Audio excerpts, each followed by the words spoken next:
అందరికీ నమస్తే. నేను మీ చరణ్ వెంకట్ కాకినాడ. ఈరోజు నేను కోరుకొండ శ్రీ లక్ష్మీ నరసింహస్వామి వారి గురించి మాట్లాడుతున్నాను. ఆంధ్రప్రదేశ్ తూర్పుగోదావరి జిల్లాలో ఉన్న ప్రసిద్ధి పుణ్యక్షేత్రం కోరుకొండ. ఇది వైష్ణవ క్షేత్రం. లక్ష్మీ నరసింహస్వామి ఇక్కడ వెలిసారు. దేశంలో చాలా తక్కువ విష్ణు ఆలయాలు ఉన్నాయి. వాటిలో లక్ష్మీనారాయణుడు అంటే శ్రీ మహావిష్ణువు పూజలు అందుకుంటున్నారు. కానీ విష్ణువు అవతారాలలో ఒక్కడైన లక్ష్మీ నరసింహస్వామి ఆలయాలు తక్కువ. అలాంటి ఆలయం కోరుకొండ నరసింహస్వామి ఆలయం. ప్రతి ఏటా పాల్గొన మాసంలో కోరుకొండ తీర్థం పేరుతో ఇక్కడ ప్రత్యేక ఉత్సవం నిర్వహిస్తారు. మార్చి 10వ తేదీన 2025 సోమవారం ఇక్కడ తీర్థం జరుగుతుంది. తిథుల ప్రకారం ఏటా తీర్థం తేదీలు మారుతూ ఉంటాయి. ఒకసారి ఫిబ్రవరిలో వస్తే ఒకసారి మార్చిలో వస్తూ ఉంటాయి.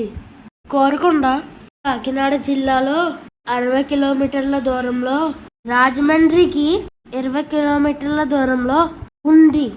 చారిత్రక ఆలయం, పుణ్యక్షేత్రం, వైష్ణవుల పుణ్యక్షేత్రం. వైకానస ఆగమ శాస్త్రం ప్రకారం నిత్యం పూజలు జరుగుతూ ఉంటాయి. ఈ క్షేత్రం కొండపైన ఉన్నది. ఒకే చోట 2 ఆలయాలు ఉంటాయి. ఒకటి స్వయంభుగా, 2 విగ్రహ ప్రతిష్ఠ చేసినది. స్వయంభు కొండ మీద దిగువ నుంచి 120 కిలోమీటర్ల ఎత్తులో ఉంది. 615 ఎత్తైన మెట్లు ఉన్నాయి. కొండ మీద గుడి, కొండ దిగువన ఊరు ఉంది కాబట్టి కోరుకొండ అంటారు. ఎంత ఎత్తున ఉన్న స్వయంభూగా వెలిసిన విగ్రహం మాత్రం 9 అంగుళాలే ఉండడం ఇక్కడ ఆశ్చర్యం. ఇంకా చరిత్రకు వస్తే పరాశర మహర్షి ప్రార్థించడంతో లక్ష్మీ నరసింహస్వామి లక్ష్మీదేవితో సహా ఇక్కడ వెలిసారు అన్నది సత్యం. క్రీస్తు శకం 1302లో నిర్మించారు. 1517 శతాబ్దాల కాలంలో ఈ క్షేత్రం ఉన్నట్టు చరిత్రలో ఉంది. ఆలయం లోపలే కాకుండా కొండపై కూడా శాసనాలు ఉన్నాయి. లక్ష్మీ నరసింహస్వామి ఆలయం నిర్మాణానికి ఇక్కడ శివునికి అంకితం చేసిన ఒక క్షేత్రాన్ని నిర్మించారు. అంతేకాదు శ్రీరాముడు ఇక్కడ శివుని విగ్రహం నెలకొల్పాడు. 18వ శతాబ్దంలో పెద్దాపురం రాజులు లక్ష్మీ నరసింహస్వామి ఆలయాన్ని అభివృద్ధి చేశారు. ప్రపంచవ్యాప్తంగా వ్యాపారం చేసిన ఒక వర్తకులు భారీ విరాళం ఇచ్చారు. ఆయనే ఇక్కడ దేవస్థానాన్ని నెలకొల్పారు.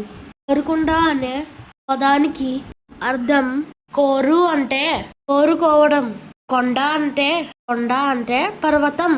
కొండ మీద దేవుడు తమ కోరికలను వింటాడు అని అర్థం.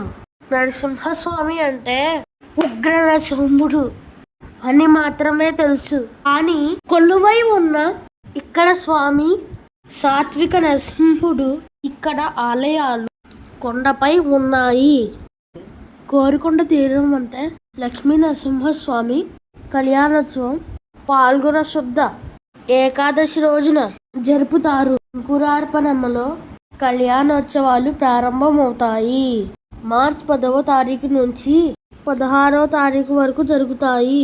రథోత్సవం, కళ్యాణ మహోత్సవం, గరుడ వాహనం, ఆంజనేయ వాహనం, గజవాహనం, శేషవాహనం, సైనోత్సవం ఉంటాయి. ఏడాది పొడుగున ఆలయంలో పాల్గొనంలో కళ్యాణోత్సవం తర్వాత చైత్ర శుద్ధ పాడ్యమి నాడు ఉగాది జరుపుతారు. ఇంకా మే నెలలో శ్రీ రామాంజనేయుడు వారి తిరు నక్షత్రం గురు మకర రాశిలోనికి ప్రవేశించిన రోజు. జూలై, ఆగస్ట్ 12 ఏళ్లకు ఒకసారి వచ్చే గోదావరి పుష్కరం శరన్నవరాత్రి ఉత్సవాలు జరుగుతాయి. ఈ ఆలయాన్ని 800 సంవత్సరాల క్రితం నిర్మించారు. రాముల వారి కాలంలో రాముడు వారు ఇక్కడ శివుని కోసం విగ్రహాన్ని కట్టించి ఈ విగ్రహాన్ని శివునికి అంకితం చేశారు. ఈ స్వామిని సాత్విక నరసింహ స్వామి అని కూడా అంటారు.